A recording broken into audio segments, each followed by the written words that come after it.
네, 밤에 바람이 많이 불었는데요. 건강하고 또 안전하고 평안한 시간 보내셨으리라 믿습니다. 날씨뿐만 아니라 우리의 삶도 그런 것 같습니다. 때로는 감당할 수 없는 강한 바람, 또 어려움이 있지만 또 시간이 지나다 보면 또 하나님의 은혜 안에서 또 바람이 잦아들고 우리의 삶 가운데 평안함이 또 허락되리라 믿습니다. 그런 믿음으로 매일매일의 삶을 승리하는 우리 모든 워싱턴 한인교회 성도님들 되시기를 축복합니다. 오늘 예배실 들어오시면서 우리 종려나무 가지 받으셨을 텐데요. 이게 보시면서 오늘이 종려주일이구나 라는 걸 새삼 확인하셨으리라 생각합니다. 예수 그리스도께서 십자가의 고난 죽음 당하시기 위해서 예루살렘으로 입성하던 그때를 기억하면서 우리의 믿음을 다시 한번 짚어보는 오늘 종려주일 예배되기를 소망합니다.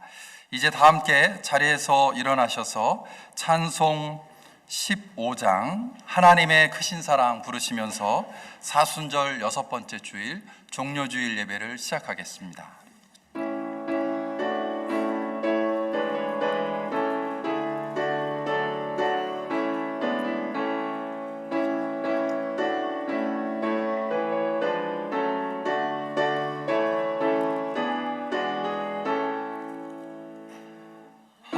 하나님의 크신 사랑 하늘에서 내리사 우리 맘에 항상 계셔 온전하게 하소서.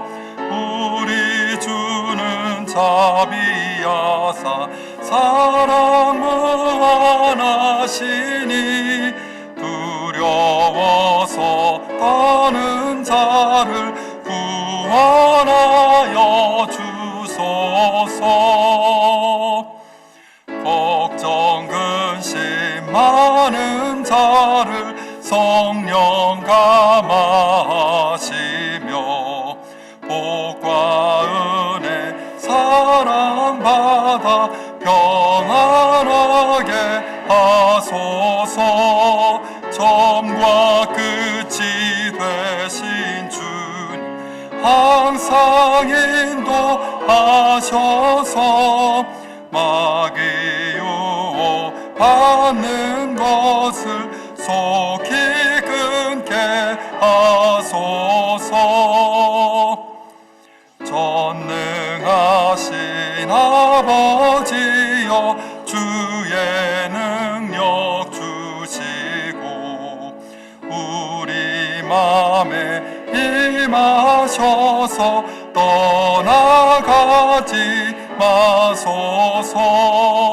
주께 영광 항상 돌려 천사처럼 섬기니 주의 사랑 영영토록 찬송하소서.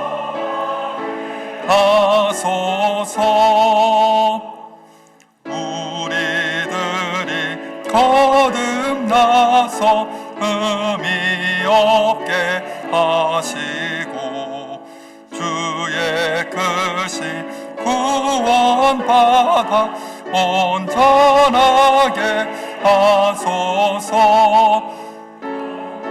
예서 영광으로 천국가 이르러 크신 사랑 감격하여 경배하게 하소서.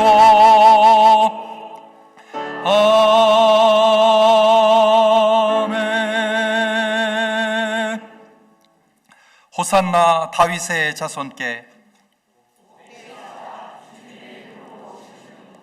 더없이 높은 곳에서 호산나. 아멘. 자리에 앉으셔서 마음을 모아서 한 목소리로 회중의 공동기도 하나님께 올려드리겠습니다. 사랑의 하나님, 이 시간 겸손의 왕으로 예루살렘에 들어가셨던 예수님을 기억합니다. 우리의 죄를 사하시기 위해 십자가를 향해 묵묵히 나아가셨던 주님, 아무런 죄도 없으시지만 채찍에 맞으시고 손과 발에 못이 박히시고 가시 면류관을 쓰시며 고난의 십자가를 감당하신 주님께 감사합니다. 예수님의 이름으로 기도합니다. 아멘.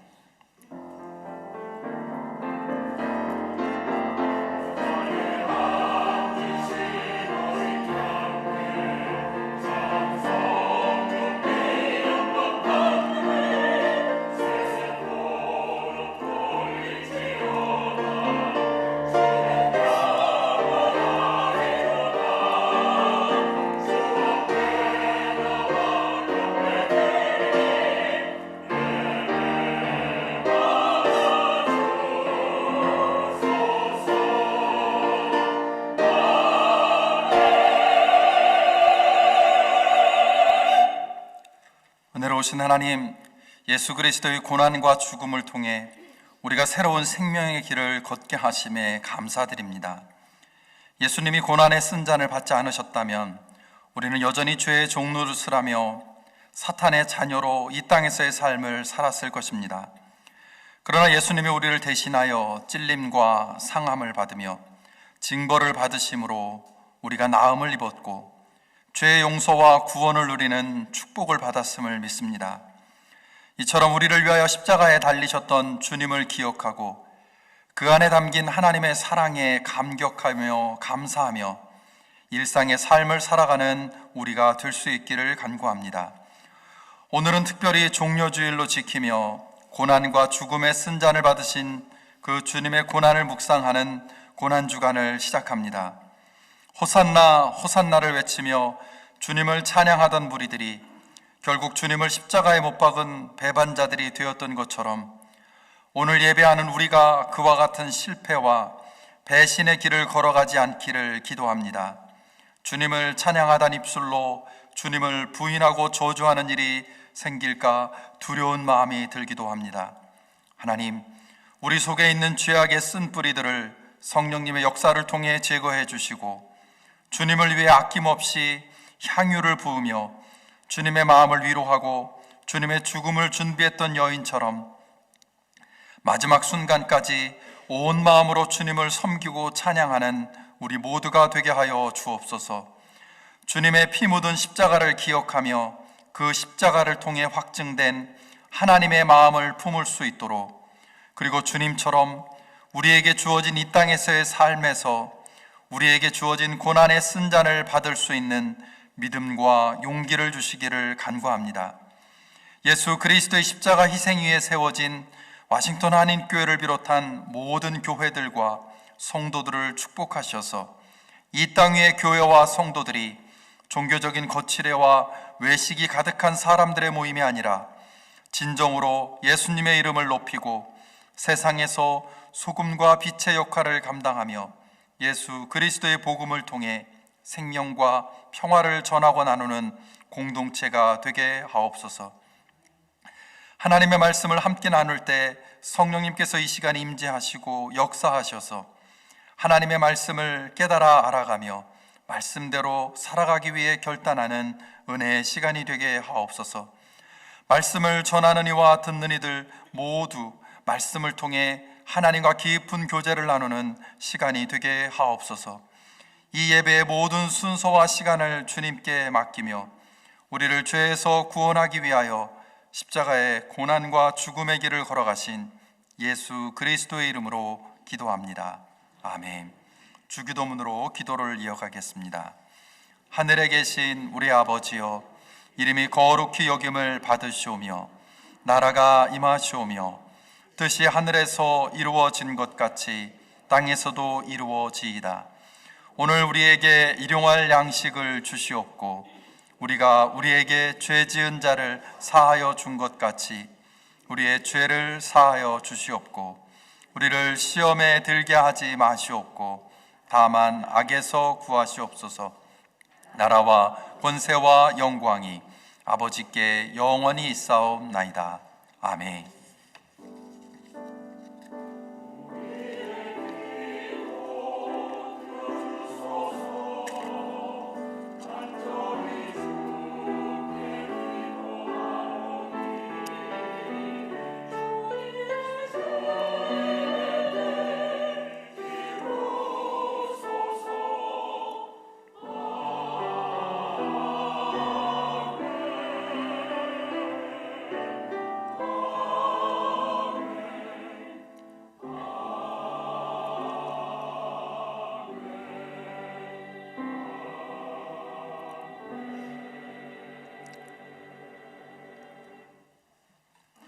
이제 불편하지 않으시면 자리에서 일어나셔서 찬송 150장 갈보리산 위에 함께 찬양하겠습니다.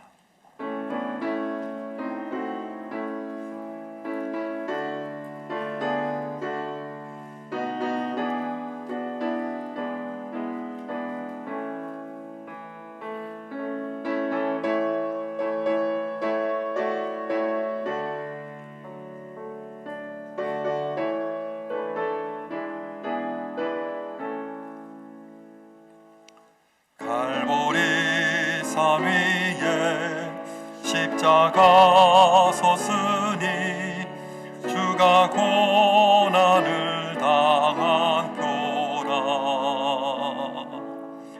험한 십자가를 내가 사랑함은 주가 보혈을 흘림이라.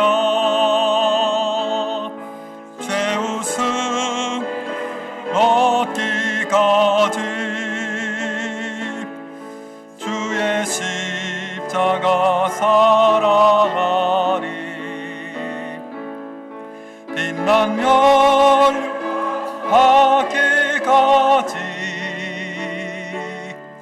험한 십자가 붙들겠네. 멸시천대 받은 주의 십자가에 나의 마음이 끌리도다. 귀한 어린 양이 세상 죄를 지고 험한 십자가 최후 승리를 얻기까지 주의 십자가 사랑하리. 빛난 멸하기까지 험한 십자가 붙들겠네. 험한 십자가에 주가 흘린 피를 믿는 마음으로 바라보니 나를 용서하고 내 죄 사시려 주가 흘리신 보혈이라. 최후 승리를 얻기까지 주의 십자가 사랑하리. 빛난 멸류관 받기까지 험한 십자가 붙들겠네. 주님 예비하신 나의 본향 집에 나를 부르실 그날에는 영광 중에 계신 우리 주와 함께 내가 죽도록 충성하리. 최후 승리를 얻기까지 주의 십자가 사랑하리. 빛난 멸류관 받기까지 험한 십자가 붙들겠네. 이제 자리에 앉으셔서 함께 하나님의 말씀 보시겠습니다. 오늘 우리에게 주시는 하나님의 말씀은 신약성경 요한복음 12장 37절에서 43절까지의 말씀입니다. 요한복음 12장 37절에서 43절의 말씀을 봉독하겠습니다. 예수께서 그렇게 많은 표징을 그들 앞에 행하셨으나 그들은 예수를 믿지 아니하였다. 그리하여 예언자 이사야가 한 말이 이루어졌다. 주님, 우리가 전한 것을 누가 믿었으며 주님의 팔이 누구에게 나타났습니까? 그들이 믿을 수 없었던 까닭을 이사야가 또 이렇게 말하였다. 주님께서 그들의 눈을 멀게 하시고 그들의 마음을 무디게 하셨다. 그것은 그들이 눈이 있어도 보지 못하게 하고 마음으로 깨달아서 돌아서지 못하게 하여 나에게 고침을 받지 못하게 하려는 것이다. 이사야가 이렇게 말한 것은 그가 예수의 영광을 보았기 때문이다. 이 말은 그가 예수를 가리켜서 한 것이다. 지도자 가운데서도 예수를 믿는 사람이 많이 생겼으나 그들은 바리새파 사람들 때문에 믿는다는 사실을 드러내지는 못하였다. 그것은 그들이 회당에서 쫓겨날까 봐 두려워하였기 때문이다.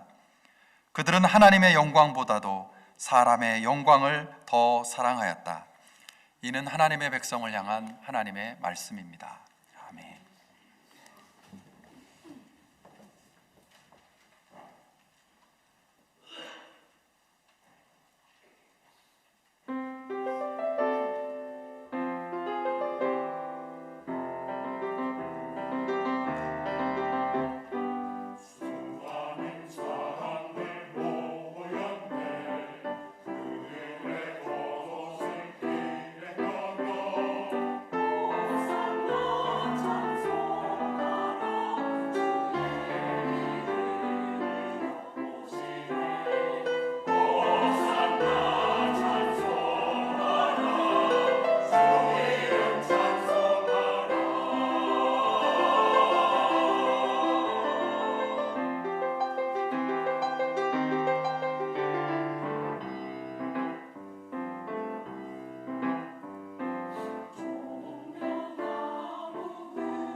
귀한 찬양 감사합니다.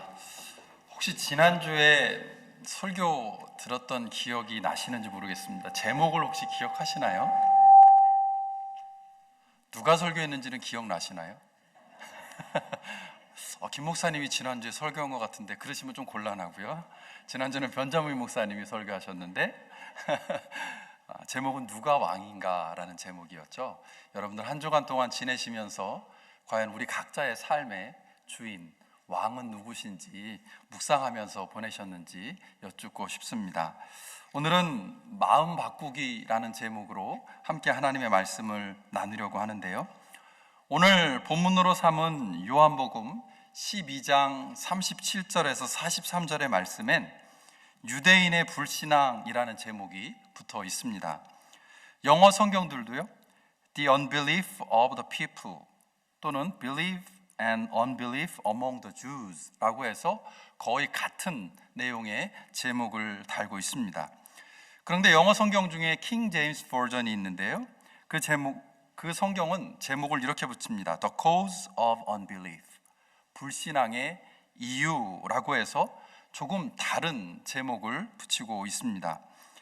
유대인들이 예수님을 믿지 않았다는 사실을 알려주는 다른 성경들의 제목과 달리 킹 제임스 버전은 왜 그런 일이 벌어졌는지에 대한 cause, 이유를 주목하도록 독자들을 안내하고 있습니다. 오늘 설교는 이처럼 유대인들이 왜 예수님을 믿지 못한 걸까라는 그 이유를 묻는 관점으로 묵상하도록 돕고 있는 이 킹 제임스 버전에서 힌트를 얻어 시작되었습니다.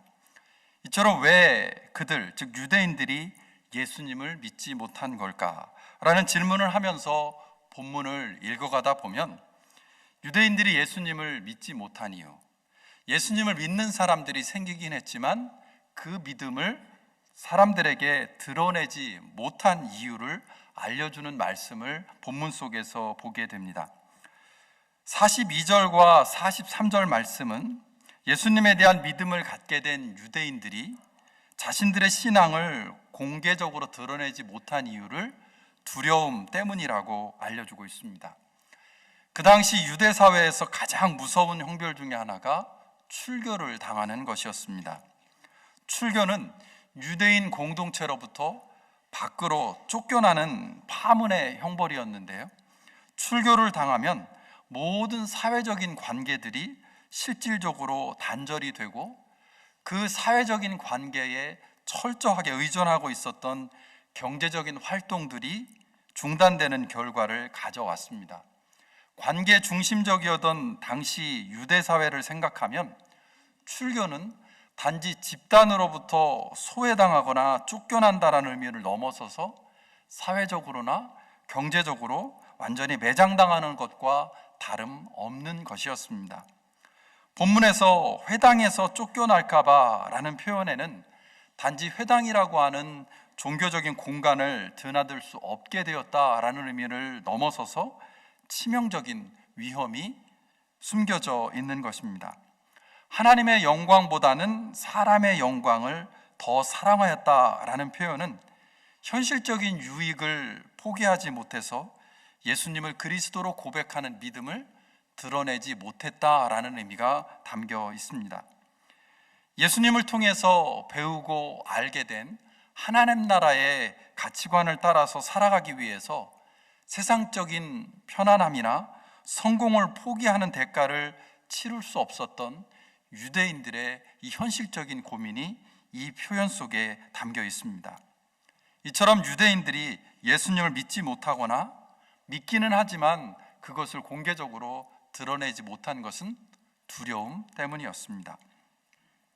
그런데 오늘 주목하려고 하는 것은 이 두려움에 이르기도 전에 그의 마음속에 믿음의 씨앗조차 뿌리내지 못하게 만든 것은 무엇이었을까 하는 부분입니다. 두려움 때문에 믿음을 드러내지 못한 분들은, 유대인들은 사실 그 작은 믿음이 그 안에 있었습니다. 그러나 훨씬 더 많은 유대인들은 그 믿음의 출발선에 서지조차 못했다라는 것이죠. 왜 그랬을까요? 39절과 40절 말씀은 이사야서 6장 10절의 말씀을 인용하면서 불신앙은 이미 약 2500년 이전에 이사야가 경험을 했고 또 예언했던 일임을 알려주고 있습니다.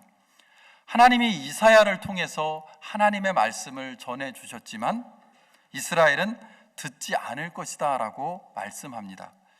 들어도 받아들이지 않을 것이고 보아도 깨닫지 못할 것입니다. 그 예언이 2500년이 훌쩍 지난 예수님 시대에도 그 시대를 살았던 유대인들에게도 똑같이 벌어지고 있다라는 것입니다.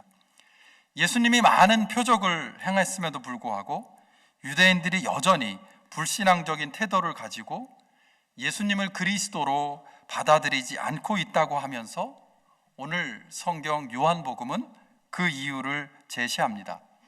이는 이사야서의 예언을 이루기 위해서 하나님께서 그들의 마음을 무디게 하셨기 때문이다 라고 소개하고 있습니다. 여기에서 무디게라는 표현을 개역 개정 성경은 완고하게 라고 번역합니다. 영어 성경을 보면요, God has hardened their hearts 라고 번역하고 있습니다. 즉 딱딱하게 라는 의미를 사용하고 있죠. 여기서 무디게 또는 완고하게, 딱딱하게는 무슨 의미일까 라는 질문을 해보게 됩니다. 이것은 그 자체의 의미를 넘어서서 그 결과 때문에 더욱 중요합니다. 40절 말씀은 마음이 무디어지고 완고해지고 딱딱해지면 깨닫지 못하고 돌아서지 못하는 결과를 가져온다라고 기록하고 있습니다. 깨닫지 못하고 돌아서지 못하게 되면 결국 예수님을 믿지 못하는 불신앙으로 이어지게 되는데, 지금 유대인들이 그런 상황에 처해 있음을 요한은 안타까워합니다. 의학적으로도 혈액이나 장기의 일부가 굳어지거나 딱딱해지는 것은 심각한 위험을 가져온다라고 알려져 있죠. 동맥경화 또는 간경화 등에서 사용되어지고는 경화라고 하는 이 표현은 몸의 조직 등이 단단하게 굳어지는 현상을 설명할 때 사용됩니다. 혈관의 부드러움이 약해지고 혈액순환에 문제가 생기거나 또는 만성적인 염증으로 인해서 간이 딱딱해지게 되면 건강이 심각하게 위험해집니다. 이처럼 몸의 장기 일부에도 혈액에도 경화 현상이 일어나서 어딘가 막히고 딱딱해지면 치명적인 문제가 생긴다라는 것이죠. 그런데 이처럼 굳어지고 딱딱해지는 현상이 우리의 마음에 생기면 그로 인해서 우리의 마음에도 심각한 문제가 생깁니다. 마음이 딱딱한 사람, 부드러움을 잃어버리고 완고해진 사람은 어딘가 막히게 되기 때문입니다. 생각이 단단하게 굳어서 다른 사람의 생각을 받아들이지 못하거나 그것을 내 안에서 편안하게 흘려보내지 못하는 사람은 마음에 답답함을 느낍니다. 내가 배워오고 아는 것을 고집하는 사람은 다른 사람과 소통이 되지 않고 관계가 막히게 되어 있습니다. 그런데 이런 문제는 신앙의 차원, 하나님과의 관계에서도 마찬가지입니다. 본문에 등장하는 유대인들은 자신들이 가진 종교적인 지식과 또는 이해관계에 갇혀 있는 완고하고 딱딱해진 마음으로 인해서 예수님을 믿지 못합니다. 눈앞에 메시아가 계시고 기적이 일어나고 있고 강력한 말씀이 선포되고 있지만 그들의 마음이 무디고 완고해지고 딱딱해서 예수님을 믿는 것이 아니라 예수님을 죽이려고만 하고 있습니다. 요한복음 12장 48절 말씀을 제가 읽어볼 텐데요, 완고하고 딱딱해진 마음이 어떤 결과를 가져오는지 한번 살펴보시기 바랍니다. 48절입니다. 나를 배척하고 내 말을 받아들이지 않는 사람을 심판하시는 분이 따로 계시다. 내가 말한 바로 이 말이 마지막 날에 그를 심판할 것이다. 무디고 완고하고 그리고 딱딱해진 마음의 결과는 무엇인가요? 불신앙이고 그 불신앙은 결국 심판으로 이어짐을 말씀합니다. 예수님으로부터 이 말씀을 듣고 있던 유대인들이 이처럼 무디고 완고한 마음, 불신앙, 심판의 과정을 그대로 밟았음을 오늘 성경은 우리에게 증거합니다. 그런데 이 모습이 우리의 모습이 될 수도 있습니다. 우리의 마음도 무디고 완고하고 딱딱해질 수 있기 때문입니다. 그럴 의도는 아니었지만 나는 옳고 내 생각은 정당하고 내 믿음이 좋다라는 생각을 하면서 너는 틀리고 너의 믿음은 잘못되었기 때문에 너는 내 말을 따라야 한다라는 마음이 우리 안에 단단하게 자리 잡을 수 있습니다. 그리고 이처럼 완고하고 딱딱한 마음은 다른 사람을 향한 판단과 교만으로 이어지고, 이런 교만은 하나님과의 관계조차 파괴해 버리게 됩니다. 예수님을 향해 유대인들이 가지고 있었던 무디고 완고하고 딱딱한 마음이 주변에 있는 다른 사람들과의 관계를 막아버린 것은 물론이고, 예수님과의 관계, 하나님과의 관계까지 막아버린 것은 2000년 전에만 일어날 수 있는 일이 아닙니다.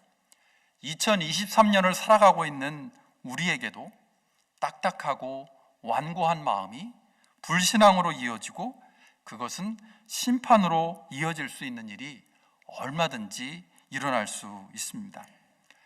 이와 같이 완고하고 딱딱한 마음에 대해서 신약 성경인 히브리서 3장도 모세와 함께 광야 생활을 했던 이스라엘 조상들의 실포를 짚어주면서 분명하게 경고하고 있습니다. 히브리서 3장 8절입니다. 너희 마음을 완고하게 하지 말아라. 3장 13절입니다. 아무도 죄의 유혹에 빠져 완고하게 되지 않도록 하십시오. 3장 15절. 너희의 마음을 완고하게 하지 말아라. 이처럼 히브리서는 반복해서 마음을 완고하게 하지 말아라 라고 부탁하고 또 부탁합니다. 왜 그럴까요? 히브리서 3장 12절입니다. 여러분 가운데에 믿지 않는 악한 마음을 품고서 살아계신 하나님을 떠나는 사람이 아무도 없도록 여러분은 조심하십시오. 3장 18절. 순종하지 않는 사람들에게 하신 것이 아닙니까? 3장 19절. 그들이 믿지 않았기 때문임을 우리는 압니다. 마음이 무디고 완고해지고 딱딱해지면 믿음을 가질 수 없고 순종할 수 없기 때문입니다. 완고함, 죄의 유혹, 불순종, 믿지 않음, 이것들이 서로 밀접하게 연결되면서 악순환이 일어나고 있습니다. 그래서 불신앙과 불순종으로 이어지는 이 악순환의 시작점인 마음의 완고함, 딱딱함, 이것을 조심하라고 히브리서는 계속해서 경고하고 있습니다. 히브리서는 40년간 광야 생활을 했던 너희의 조상들, 이스라엘의 조상들, 유대인들의 조상들이 그와 같은 실패의 대표적인 예라고 히브리서 3장 말씀에서 계속해서 강조하고 있습니다. 그러면 다른 사람과의 관계는 물론이고 하나님과의 관계조차 막아버리는 이 완고한 마음을 극복하는 방법은 무엇일까요? 이 질문에 대한 힌트를 마태복음 5장 5절 말씀, 그리고 시편 37절 말씀에서 우리는 발견하게 됩니다. 예수님은 팔복의 말씀을 전하시면서 온유한 사람은 복이 있다, 그들이 땅을 차지할 것이다 라고 마태복음 5장 5절에서 말씀하고 있습니다. 그 당시 문화에서 최고의 복을 대표하고 상징하는 것이 땅이었습니다. 그런데 그 땅의 축복을 받을 수 있는 사람, 그 사람의 자격이 온유함이라고 말씀하고 있습니다. 그러면 예수님이 말씀하시는 온유함의 의미를 유대인들은 어떻게 이해했을까요? 구약의 배경을 가지고 있는 그들의 입장에서 보면 시편 37절의 말씀이 도움이 됩니다. 시편 37절의 말씀은 온유한 마음이 어떤 마음인지를 자세하게 노래하면서 그 마음을 가진 사람이 땅의 복을 받을 것이다 라고 팔복의 메시지와 동일한 메시지를 전해주고 있습니다. 시편 37편 9절입니다. 주님을 기다리는 사람들은 반드시 땅을 물려받을 것이다. 37편 11절입니다. 겸손한 사람들이 오히려 땅을 차지할 것이며, 34절입니다. 주님을 기다리며 주님의 법도를 지켜라. 땅을 차지하게 하실 것이니. 이처럼 어떤 사람이 하나님의 복, 땅의 복을 누릴 것인지 시인은 반복해서 노래합니다.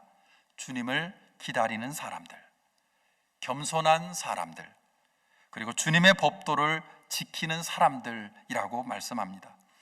그런데 11절에서 새 번역이 겸손한이라고 번역하는 부분을 개역개정은 온유한이라고 번역합니다.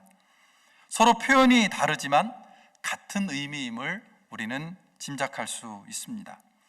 그래서 이제 시편 37편에서는 비슷한 의미로 이해할 수 있는 표현들이 반복해서 등장합니다.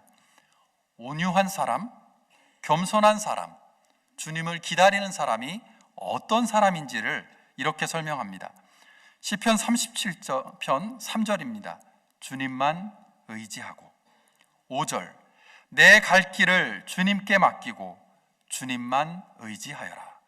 7절, 잠잠히 주님을 바라고 주님만을 애타게 찾아라. 8절, 노여움을 버려라.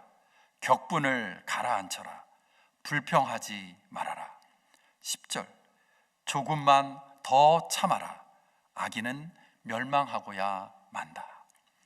이처럼 시편 37편은 어떤 사람이 온유한 사람인지를 자세하게 설명하면서 알려주고 있습니다.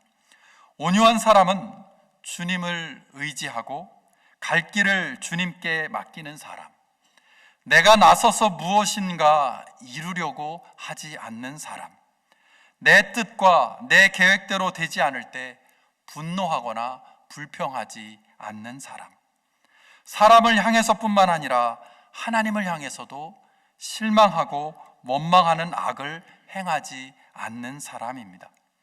하나님의 일하심을 기대하고 하나님만을 의지하고 하나님을 바라보면서 하나님을 기다리는 사람이 겸손하고 온유한 사람입니다. 그리고 이처럼 하나님께 모든 것을 맡기고 기다릴 수 있는 그 겸손하고 온유한 사람이 하나님이 주시는 이 땅의 축복과 기쁨과 평화를 누린다고 시인은 고백하고 있습니다.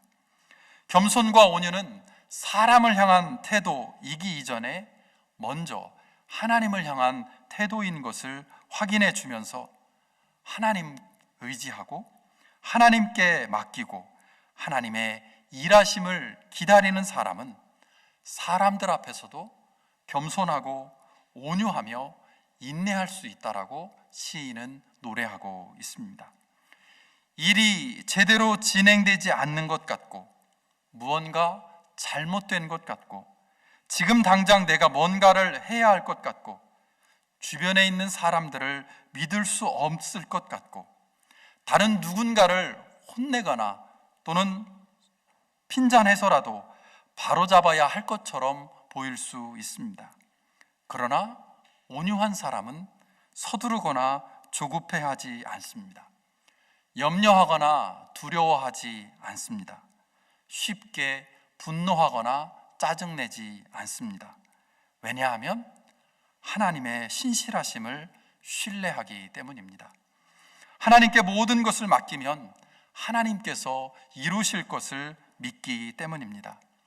하나님을 신뢰하지 못하면 내 주변에 있는 다른 사람을 신뢰할 수 없고 그들을 향해 온유한 사람이 될 수 없습니다. 그래서 성경은 온유하지 못한 사람은 믿음이 없는 사람이고 마음이 딱딱하고 완고한 사람이라고 말하고 있습니다. 이처럼 성경은 완고한 마음의 반대는 온유함이라고 알려주고 있습니다. 그런데 이 온유함은 천성적으로 주어지는 것이 아닙니다. 날 때부터 온유한 사람과 완고한 사람이 정해져 있고 그것이 도저히 바뀔 수 없는 것이라면 성경은 온유한 사람이 되라고 말씀하지 않을 것입니다.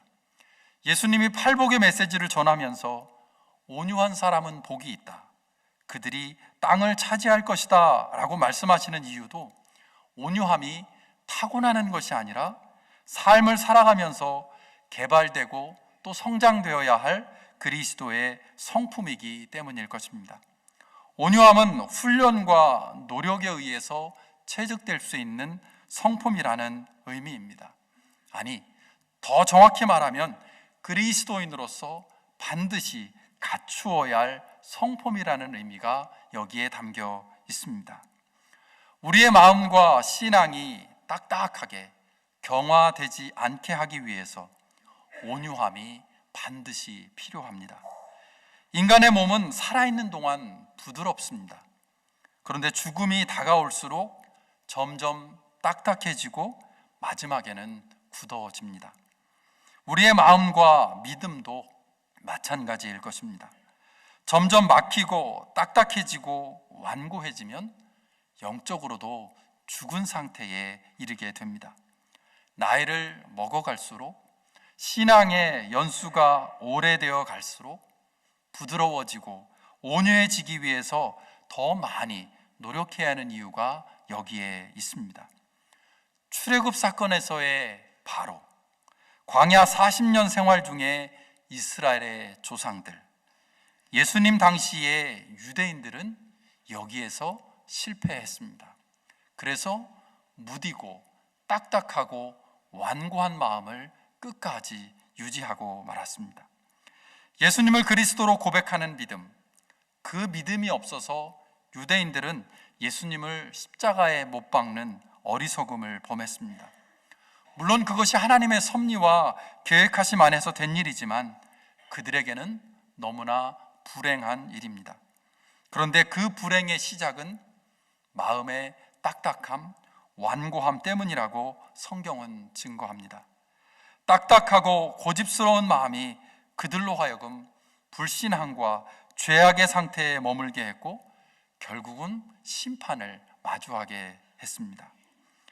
예수님은 유대인들을 향해 딱딱하고 완고한 마음을 부드럽고 온유한 마음으로 바꾸라고 말씀합니다.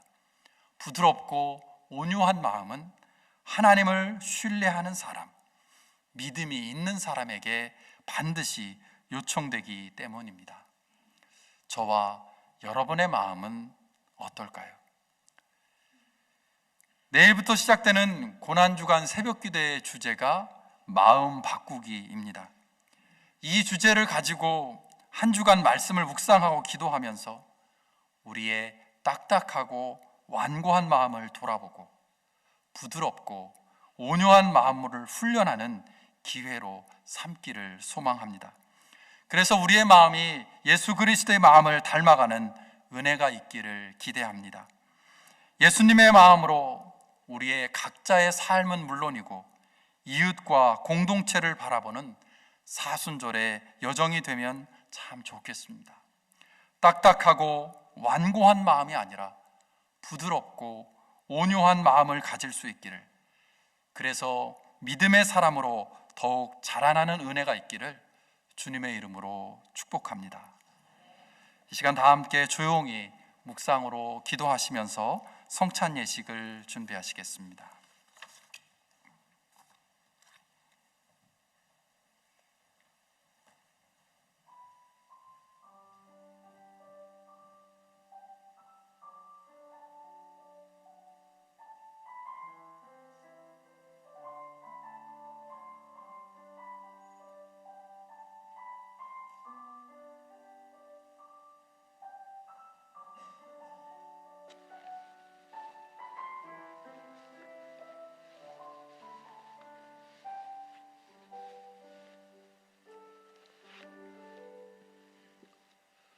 우리 주 예수 그리스도의 은혜가 여러분과 함께 하시기를 소망합니다. 설교는 말씀을 통해 전해지는 하나님의 은혜를 귀로 경험하는 시간이지만 성찬은 빵과 포도주를 보고 만지고 함께 먹고 마시는 가운데 하나님의 임재를 눈과 코와 그리고 입과 손으로 체험하는 은혜의 시간입니다. 오늘 이 시간 빵과 포도주를 눈과 코와 입과 손으로 만지고 함께 먹고 마시는 이 성찬식을 통해서 우리를 위해 십자가에서 고난당하시고 죽으신 예수 그리스도의 십자가의 은혜, 그리고 그 안에 담겨있는 하나님의 사랑을 더 깊이 체험하는 은혜가 있기를 소망합니다. 이제 그 성찬 예식을 시작하면서 우리의 연약함과 우리의 죄인됨을 주님 앞에 고백하는 회개의 시간을 갖겠습니다. 다 함께 조용하게 우리 각자의 내면을 돌아보며 회개하는 시간 갖겠습니다.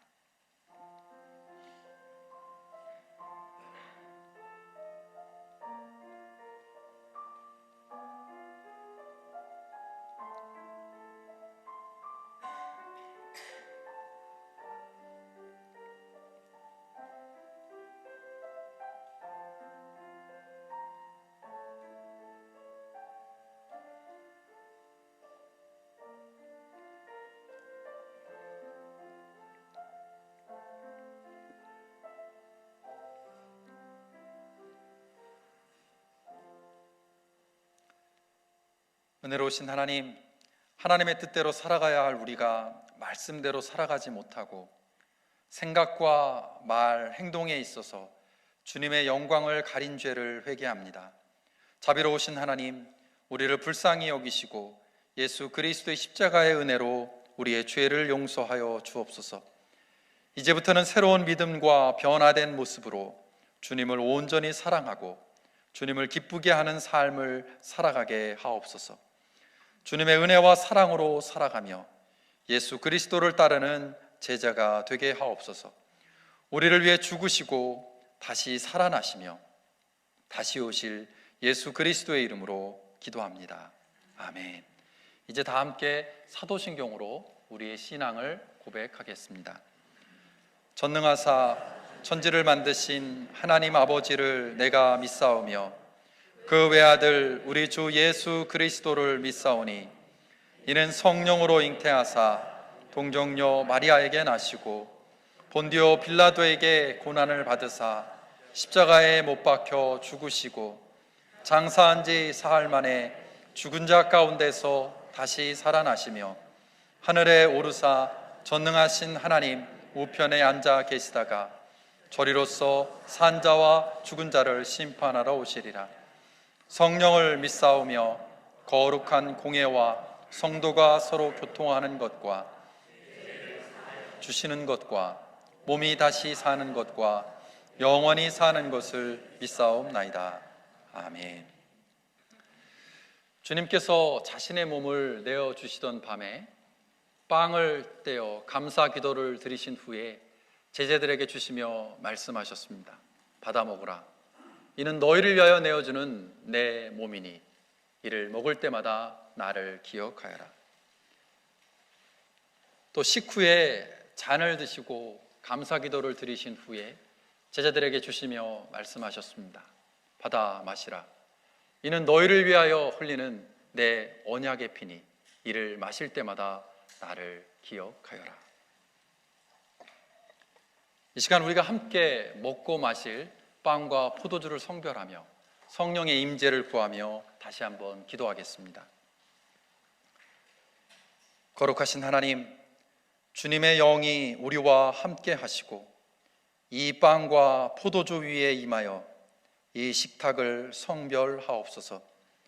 이 빵과 포도주가 그리스도의 몸과 피가 되게 하셔서 이를 먹고 마심으로 우리 모두가 그리스도의 지체가 되게 하옵소서. 성령께서 여기 모인 우리 위에 함께 하사 이 빵과 포도주로 영원한 생명의 양식이 되게 하시며 이를 먹고 마심으로 세상을 변화시키는 예수 그리스도의 능력을 덧입게 하옵소서. 예수님의 이름으로 기도합니다. 아멘. 이제 준비된 빵과 포도주를 드시기 바랍니다. 여러분이 드시는 빵은 주님의 몸입니다. 그리고 여러분이 마시는 포도주는 주님의 보혈입니다. 예수 그리스도의 십자가의 고난과 죽으심에 담겨 있는 그 하나님의 사랑, 예수 그리스도의 은혜를 기억하며 감사함으로 이 빵과 포도주를 먹고 마시기를 바랍니다. 주님의 몸을 기억하며 주님의 보혈을 기억하며 이 성찬 예식에 참여하시기를 바랍니다. 여러분을 위해 흘리신 주님의 보혈, 그리고 십자가에서 고난당하신 주님의 몸을 통해 여러분은 구원받았고 하나님의 백성으로 거듭나는 은혜를 누렸습니다. 그 은혜와 그 사랑을 계속해서 기억하시기를 바라고, 그 사랑과 은혜를 품고 세상으로 나아가 예수 그리스도의 복음을 전하는 복된 삶을 살아가시기를 바랍니다. 이제 다 함께 감사하며 기도하겠습니다. 은혜와 사랑이 많으신 하나님, 우리를 위하여 온몸을 내어주신 십자가의 사랑과 희생을 기억하면서 이 성찬에 참여한 우리 각자가 예수 그리스도와 하나가 되게 하시고 서로 한 마음이 되게 하옵소서. 이제 세상을 향하여 나아가야 할 우리가 성령의 능력 안에서 전심으로 하나님과 이웃을 사랑하며 이 세상에서 소금과 빛으로 살아가게 하옵소서. 예수님의 이름으로 기도합니다. 아멘. 이제 예수 그리스도의 십자가의 은혜를 덧입고 세상으로 나아가시기 바랍니다. 주님의 평안이 여러분과 함께 하실 것입니다. 아멘.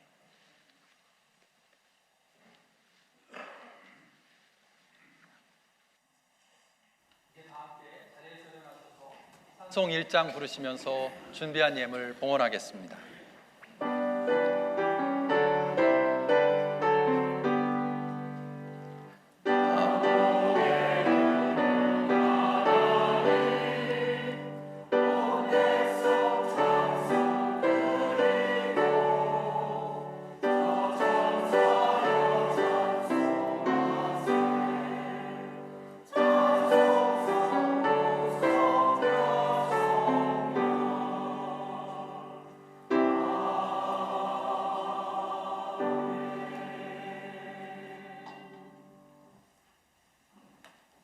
자리에 앉으셔서 봉헌 기도 드리겠습니다.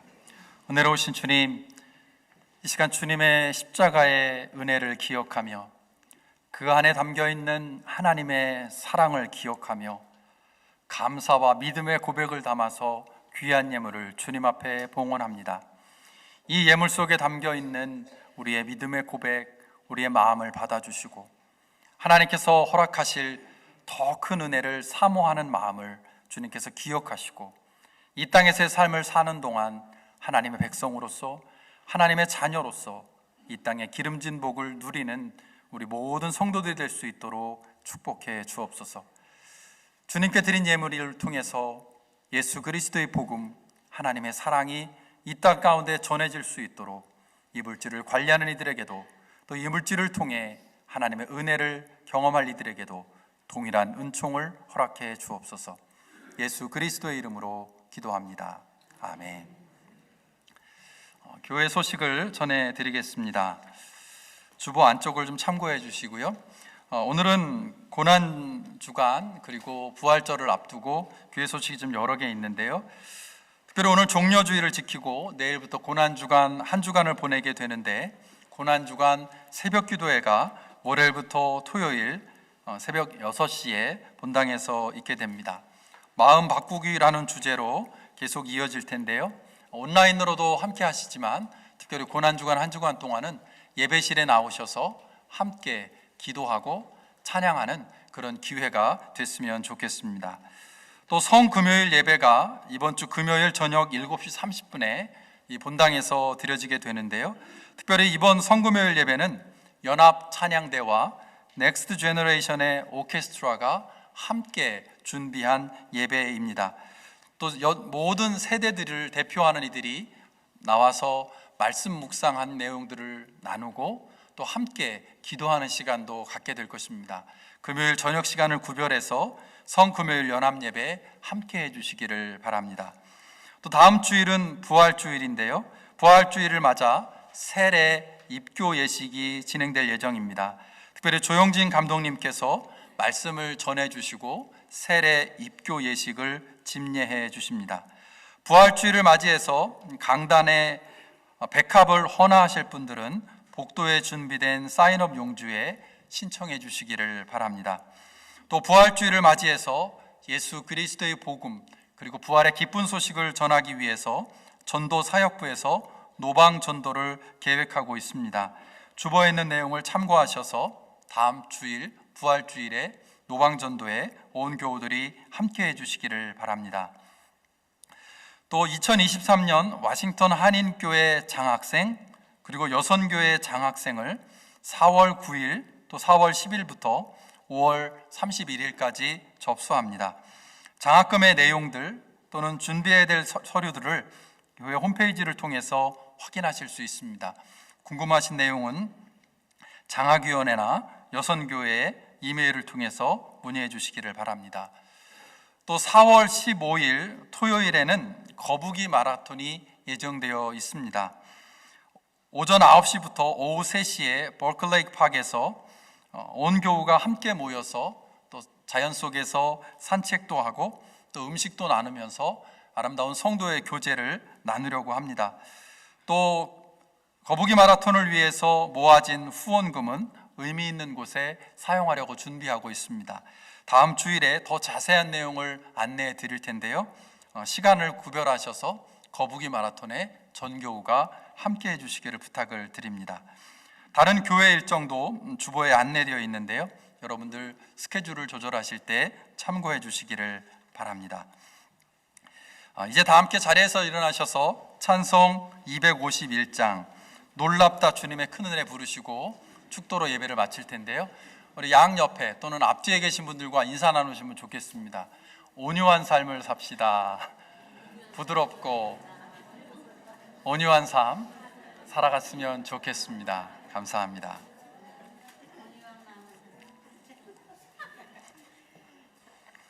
다 함께 찬송 251장 부르시겠습니다.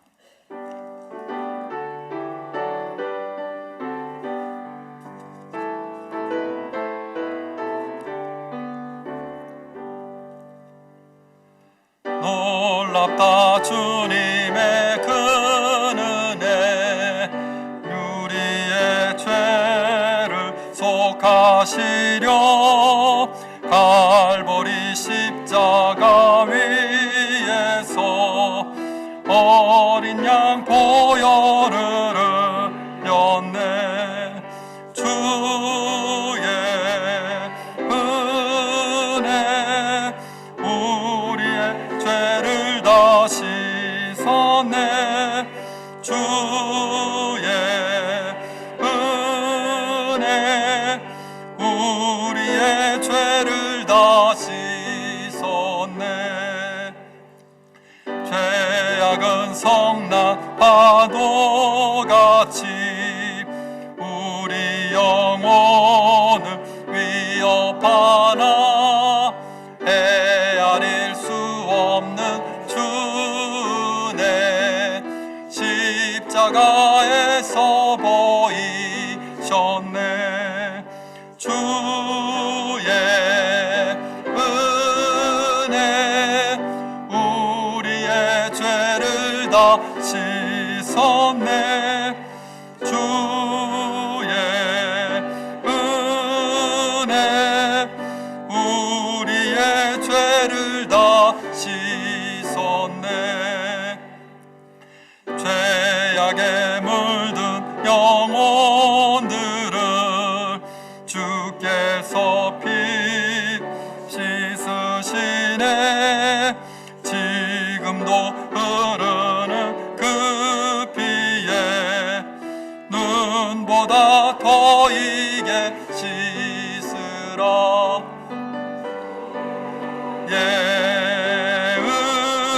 은혜 우리의 죄를 다 씻었네. 주의 은혜 우리의 죄를 다 씻었네. 피할 수 없는 그 은혜를 믿는 자에게 거저주네. 형제여 주 앞에 나와서 말고 곧 받으라. 주의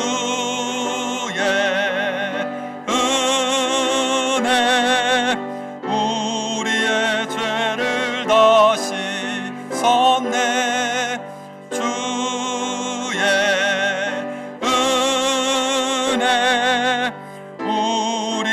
내 죄를 다시 섰네.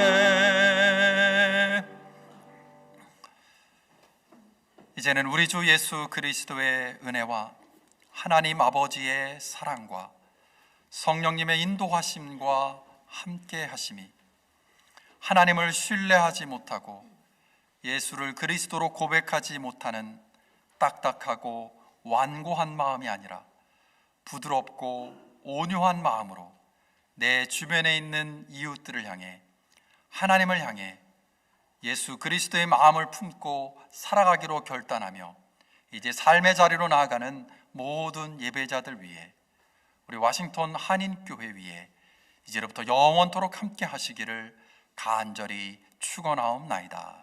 아멘.